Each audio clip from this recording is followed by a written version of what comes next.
Ano po ang ibig sabihin ng mga kasalanang hindi mapapatawad? Ako po si Father Dion, ang Post-Catholic Chaplain ng Headquarters and Headquarters Support Group, Philippine Army. At ito po ang salita ng Diyos, ang ating gabay.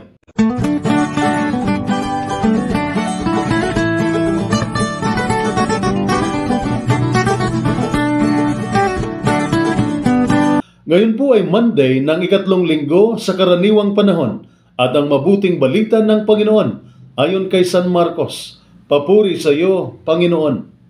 Sinasabi naman ng mga tagapagturo ng kautusan na galing sa Jerusalem, sinasanayban niyan ni Beelzebul, ang pinuno ng mga demonyo. Ito ang nagbibigay sa kanya ng kapangyarihang magpalayas ng mga demonyo. Dahil dito, pinalapit ni Jesus sa mga tao at sinabi sa kanila ang ilang talinghaga. Sabi niya, paanong mapapalayas ni Satanas ang kanyang sarili kapag naglaban-laban ang mga mamamayan ng isang kaharian? Hindi mananatili ang kahariang iyon. Kapag naglaban-laban naman ang mga magkakasambahay, hindi rin mananatili ang sambahayang iyon. Gayon din naman, kapag naghihimagsik si Satanas laban sa kanyang sarili at naglaban-laban ang kanyang nasasakupan, hindi magtatagal at darating ang kanyang wakas. Hindi maaring pasukin at pagnakawan ng bahay ng isang taong malakas, malibang gapusin mo na siya.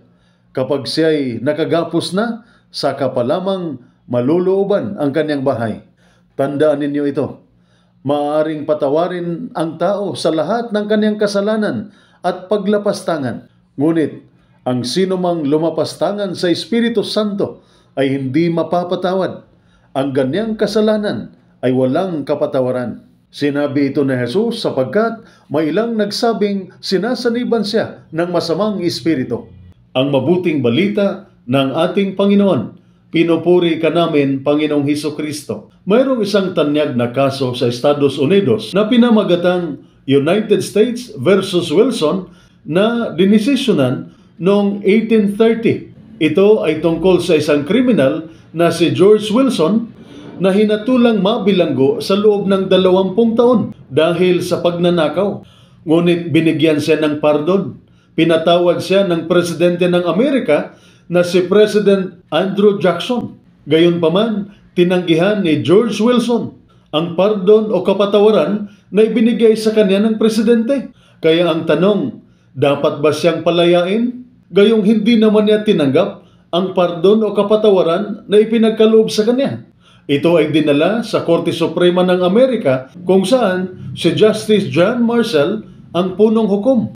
At ang hatol ng Korte Suprema, itinagda ng Korte na ang pardon o kapatawaran ay isang pribadong aksyon ng ehekutibo at kailangang tanggapin upang maging epektibo o magkaroon ng bisa. Bilang resulta, nananatili ang orihinal na hatol na 20 taon sa bilangguan para kay George Wilson at siya ay binalik sa bilangguan.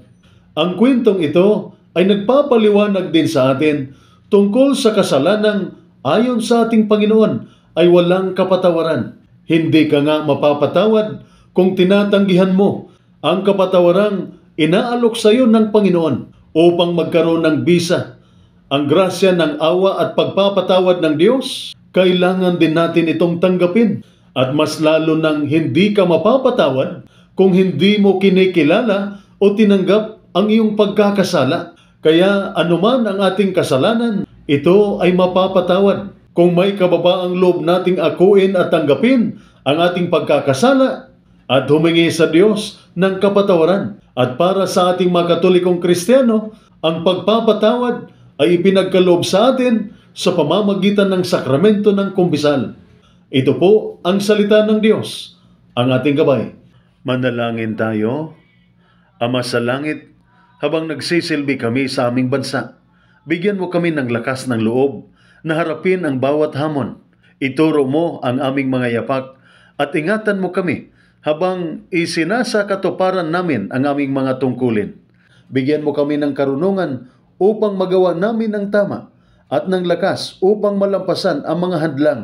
Naway mapangalagaan naming maglingkod ng may dangal at integridad na itinataguyod ang mga values ng aming bansa Sa mga panahon ng pag-aalinlangan o takot, naway magbigay sa amin ng kaginhawaan at katiyakan ang iyong presensya. Amen. At sumainyo at sa inyong pamilya ang pagpapala ng makapangyarihang Diyos, Ama, Anak at Espiritu Santo. Amen.